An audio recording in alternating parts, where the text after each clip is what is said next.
Do you find yourself trying to figure out how many calories you should be eating when starting a new diet or new training program? Constantly scrolling through forums online to find out how to figure out what number of calories or macros is going to give you the results you want? You find yourself looking in the fridge, trying to decide what is healthy, how many calories is in what, and what's going to fit in your macros for the day, only to be left confused. Well, no more. Hey guys, welcome back to my YouTube channel. It's Dan here from DOMFitness. If you don't know who I am a sports therapist and currently studying a degree as well in physiotherapy. I also have a diploma in strength and conditioning and also sports exercise nutrition. So today I'm going to talk about calories. I'm going to talk about macros and how you actually figure out how to calculate them, how to track them, and what it's really all about. Because so many people have asked me before, how do you do this? How do you figure all this stuff out? And really, it's not that complicated once you have the right tools behind you. So, basically a bit of background. What are calories? What are macros? So, these are the fuel of our body. This is what we need to take in for us to be able to do exercise, for us to be able to, do our jobs, go about our day and not feel crap. So basically, they're both centered around thermodynamics. Now, I know this seems like a really big word, but it's really very simple. So basically, thermodynamics is energy intake, energy expenditure. So when you take intake is the food you take in, expenditure is the energy you burn when you produce it. So there's a process obviously between that, but basically that's how simple it is. Thermodynamics is then the balance between those two. So if you're looking to lose weight, you're going to have a calorie deficit. If you're going to look to gain weight, you're going to have a calorie surplus. Okay, so basically, no matter what type of diet you do, whether that's keto, whether it's high fat, whether it's carb cycling, whether it's intermittent fasting, whatever, it doesn't really matter. What matters is if there's more food going in than coming out, you're going to gain weight. If there's less food going in than going out, you're going to lose weight. All right, it's that simple.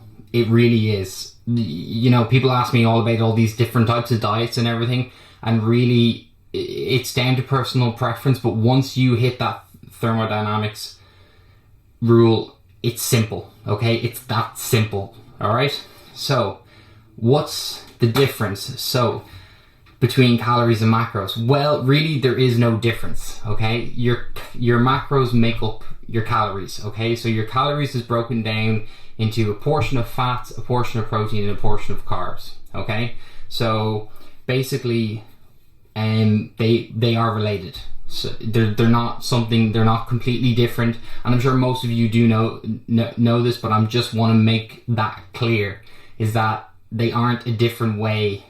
They aren't different to each other. They're actually the same. Just one is a little bit more precise than the other. So, how do they relate? Now, as I said before, your calories are made up of your macros. So it's a sum of your macros. So your macronutrients are your proteins, your carbs, your fats. Okay?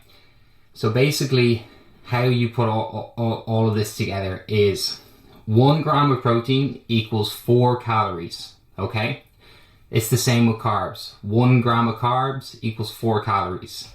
Now, fats is slightly different. Fats is almost double the amount of the carbs and fats. So 1 gram of fat is equal to 9 calories.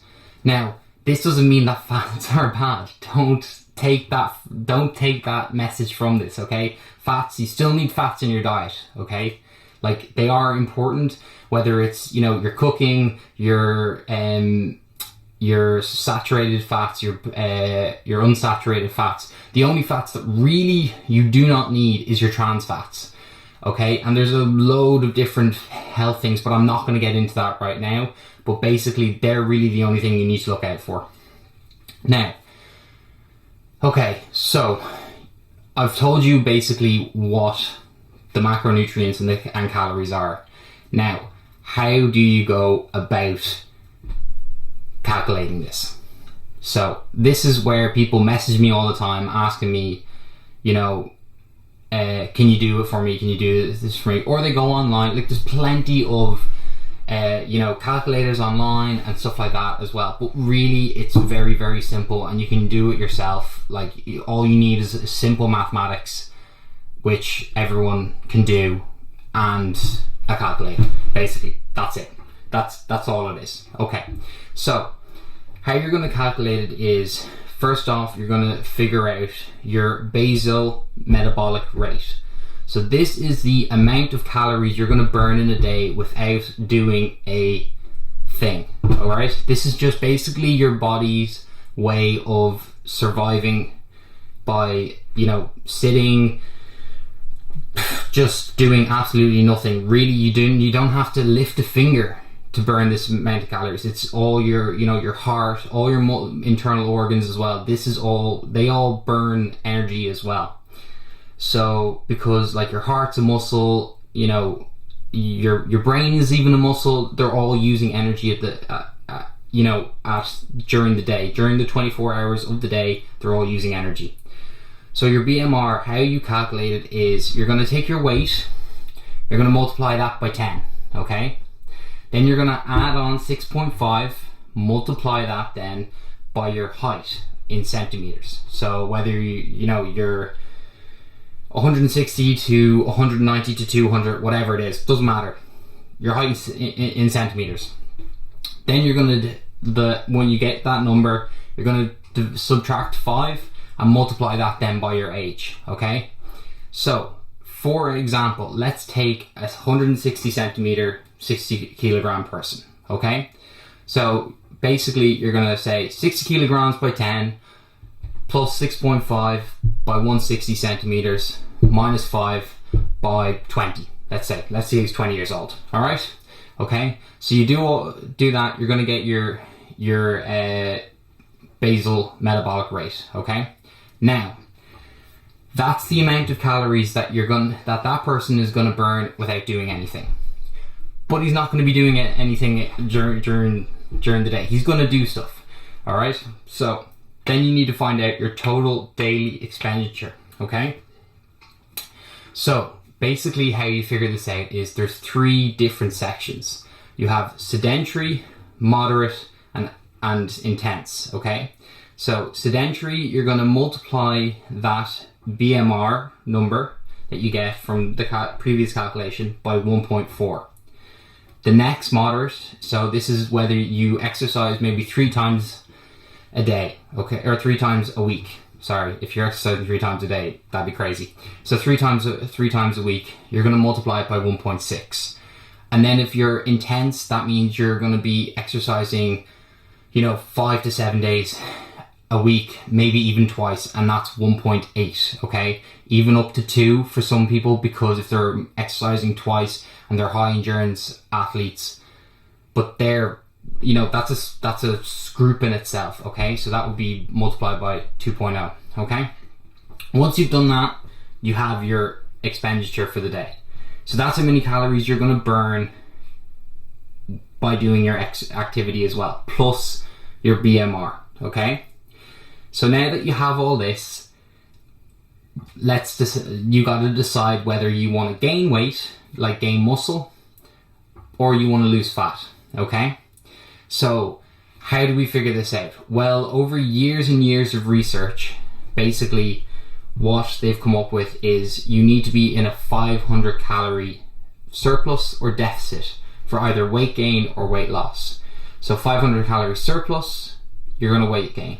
500 calories deficit, you're going to lose weight. Pretty simple. So basically what you're going to do is whatever goal you want, you're going to add 500 or take 500 from that total daily expenditure, okay? Now you have your calories, okay? So you have your calories calculated, okay? Pretty much the majority of the job is done now, all right? For those then who want to go on to calculating your macros, so you want to have your proteins, your carbs, and your fats, okay? For these people that want to do this, you're going to calculate your protein first, okay? So your protein is basically gonna be your body weight, so in kilograms. So so we'll say the 60 kilo person again. You're gonna multiply that then by 1.6. Okay, that's gonna give the amount of protein in terms of grams. Now we want to figure out how many calories, so you multiply that by 4, okay? So that's going to give you the calories of your protein that you're going to eat for the day. All right? I hope I haven't lost any of you right now, but I feel like I've kind of explained it fairly simply. Now you have your protein calories, okay? So you have your protein calories. You're going to take that protein calories and take it away from your overall calories, all right? That remaining calories, you're going to divide between your carbs and your fats. Now, you might ask, well, how do I divide it between your carbs and the fats? Well, actually, that's kind of up to you. So this is where the personal preference comes in terms of diet. So if you want to go high fat, you're going to be going more 40% of your fat is going to be the remainder of that calories, with 30% as your carbs, or 20% of your carbs and 50% of your fats, that kind of way. So what you're going to do is you're going to decide whether you want to go high carb, low fat, low carb, high fat, or just keep it fairly balanced. So you're going to say you're just going to divide it evenly then between the two. And that's what a lot of people will do, and that's absolutely fine. That's what I do. That's my personal preference. I divided it in between the two evenly. So, what I like to do, and a lot of people have asked me, what is your diet? What do you eat? Things like this. So, basically, what I do is I do all that. I have my calories, okay. And how I like to divide my macros. So this is really where it kind of comes into how I'm dividing my macros between my calories.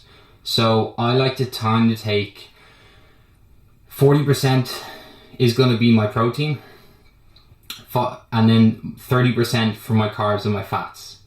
So I know you might think, wow, that's quite high in protein. And yes, it is quite high in protein. And a lot of people, the general diet would be 50% carbs, 40% protein, 30% fats.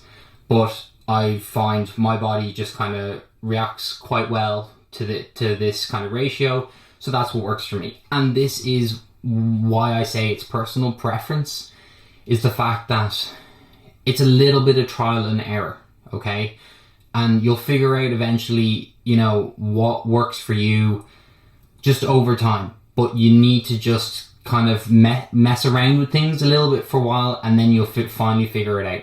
I know it can be so frustrating and it can be so annoying, but you just gotta do it. It's a little bit of experimental work. And I know everyone kind of wants the quick fix, but it's not really a quick fix sometimes.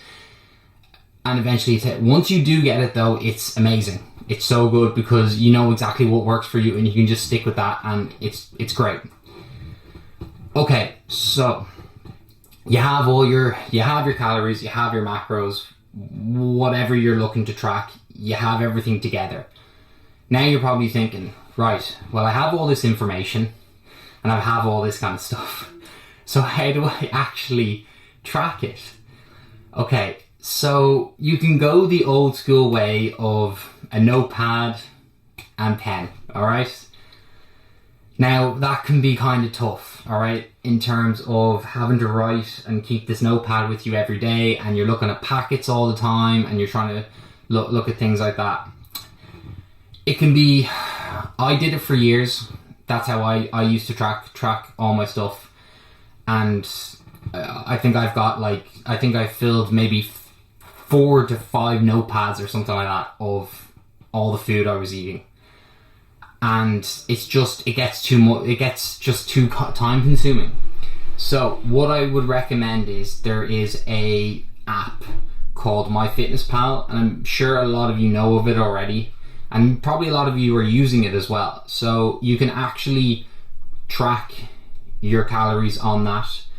But the great thing about it is there's a barcode option where you can just scan the barcode of the food, and it will give you automatically the amount of calories, carbs, fats and proteins in it. Now I'm not sure, but basically there is a premium option. I think it's $9.99 or something like that a month, and if you are serious about tracking your macros, really I recommend spending that $9.99.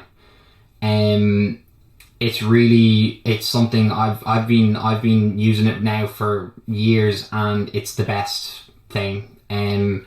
Like, it's one of the best $9.99 subscriptions I have. Like, obviously I've got all the Netflix and all that kind of stuff as well, but honestly this thing is just, it's so good. But it also then gives you like loads of other stuff, so like your sodium and all that kind of stuff, and if you're into that, fair enough, and it does give you that option. But I'm just sticking with the proteins, the fats and the carbs. Okay, so you now have all this stuff. Basically, you have your calories, you have your app, your tracking stuff. Okay. People then ask me as well, right, how do I like know how much to eat or stuff like this? And your best friend is an electronic scales. Honestly, you can go to Tesco's, Super Value, Dunnes Stores, whatever shop they have them. Just go to the houseware, and generally they're like €10 or something like that as well, and invest in one. It's so important to have one of those, because you know exactly then how much weight or how much grams or how much ounces of whatever meat, whatever rice, whatever you're eating at the time, you know how much of it you're putting in. Some people, you know, talk about the palm of the fist and stuff like that, but like, spend the €10, really. Like, it's you know what I mean? It's €10, it's a weight scales. You can use it for a load of different stuff. You can use it for like baking and stuff as well. You know, it's a good investment, alright? I do recommend it. Okay, little bit of a bonus. Now, the weekend is coming up, you have a big party planned, or you're going out, there's a big event, whatever, and you're like, right, well, I definitely am going to drink. Okay, so how do I track my alcohol? Well, you'd actually be surprised to learn that alcohol itself is a macro. So it's not carbs. So when someone says to you, oh, like vodka or whiskey or something like that has loads of carbs in it, it actually doesn't. They actually have no carbs. It's alcohol itself is an actual macronutrient. So, but how do you track it? And this is the question. So what you can do is, there's ways of tracking it. How you do it is, say you are on a evenly split between your carbs and your fats, okay? What I recommend doing is you evenly distribute the amount of calories or the amount of macros between those carbs and fats. So say you are drinking, say you have three drinks of vodka, you know, vodka Diet Coke or vodka white or whatever. Basically what you're going to do is you're going to go into MyFitnessPal, you're going to look up whatever vodka you had, okay, and you're going to add in the vodka. Now it's not going to have any, you're going to notice then there's going to be 0 carbs and 0 fats and stuff, okay? So what you're going to do is you're going to basically say to yourself, right, I'm going to evenly distribute this. So you're going to take however many calories it is, okay, divide that by half. So you're gonna have half and half, okay? And then what you're gonna have half the calories. So say let's say it's 300 calories. You're gonna have 150 calories. Divide that. So 300 divided by 2, 150 each. What you're going to do is then divide by 4 for your carbs, so that's going to be your grams of carbs, and then you're going to divide by 9, and that's going to be your grams of fats. So 150 divided by 4, 150 divided by 9. There's your carbs, there's your fats. It's very simple, very, very easy. It also means as well, like, I know the option is as well that you just drink and you just don't bother. So if you do want to track, then obviously this is the way to do it. So you're going to split it evenly between, and then that's how you're going to track. Now, what I recommend as well is, you know, if you are dieting, stick to the 90-10 rule. All right, so you're 90% going to commit to the diet and take 10% off. You're not going to be able to stay on the diet for 100% all the time. It just doesn't work. It doesn't work. Forget it. Doesn't happen. Doesn't work. Not even the professionals as well say to it. It just does not happen. Okay. If you can do it, you have abnormally good willpower, and fair play to you. But what I will say, and I'm going to leave you with this, is look, fitness isn't a quick fix. All right, it's a process. Stick with it, and you will reap the results. Okay. That's everything I got for you guys today. Hope you enjoyed the video. Hit the like, hit the subscribe, and also hit that bell button for more content. Alright guys, talk to you later. We'll see you.